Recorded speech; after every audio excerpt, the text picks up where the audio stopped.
we can now go across to Gaza and speak to Bahaa Zaqout, who's a resident of Deir al-Balah. Bahaa, it's great to see you again on the program, and thank you again for taking the time to speak to us. Last week, as you know, Israel said it was going to expand the war in Gaza, in central Gaza, where you are. What have you noticed? What have you heard? What have you seen with your own eyes? Yes, first of all, thank you for having me again, Dilano. And just to be clear, they announced that they will not only targeting the central Gaza, but also Gaza City. Now, in the past couple of days, we actually started to see things to escalate on a much greater scale than we have witnessed for months now.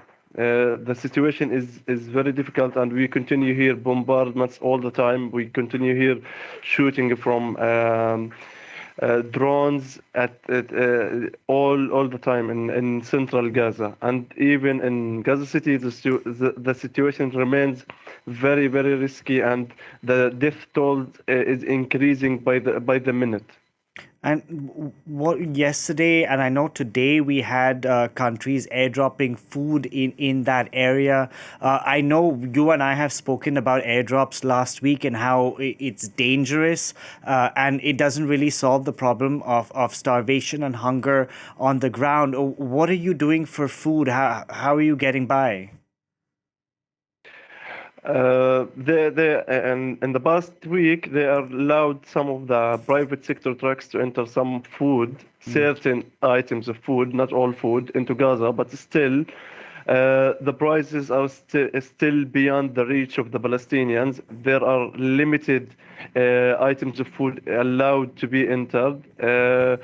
And most of the people cannot access this food. And for us as local NGOs trying to support the people in Gaza, we are still not able to provide food to those people because the quantities in the market are still very limited, and we do not want to disrupt the market anymore.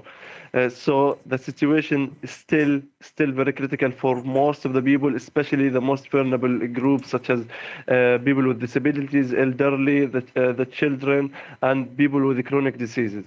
I know you have a 3-year-old daughter and a 5-year-old son, and you're telling me that you're hearing this military offensive, you're hearing drones, you're hearing gunshots. How are your kids coping?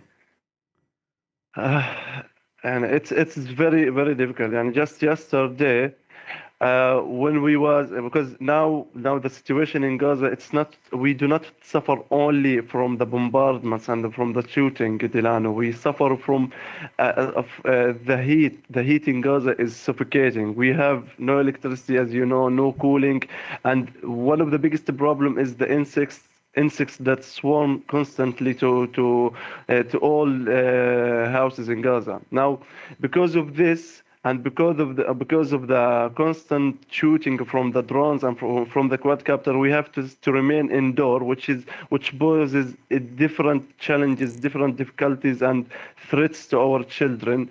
Just yesterday, when we was sitting outside the house because we cannot bear to stay inside the house because of the heat.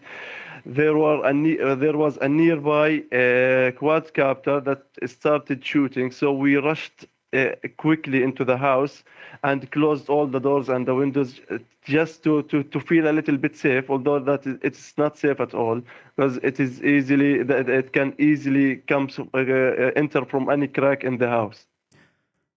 Um, you have you received evacuation notices? I know you and I spoke last week, and you said you have come to the very difficult decision that you're not going to move because you have moved 11 times during this conflict. I mean, from what you're saying, even if you stay put, it's not like the conditions are ideal because there are these Exactly. flies. There's the shortage of food. It's hot And water. and water. Uh, yes.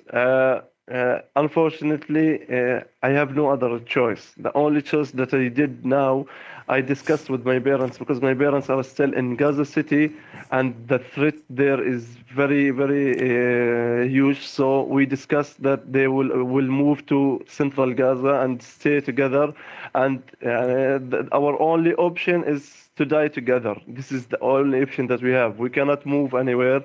Our only option is to stick together and to see what the days will unveil for us. Um, y- I know that you are speaking to us from your office now, and how far is it for you to go to your house where you don't? I know because I text you myself, and I don't hear from you till the morning till you go to work because you don't have Exactly. electricity at home or connection. It takes around 15 minutes in the car. Okay. Well, Baha, I like talking to you, and I hope we can keep doing this, but only as long as you're safe. I don't want you to take any risks to speak to us. And again, I know I keep saying that to stay safe, but it's I know it's not up to you. But I wish you all the luck, and we will be in touch. So thank you so much for taking the time to Thank you. speak to me, and I hope that you and your family stay safe. Thank you so much, Delano. Thank you. Bye bye.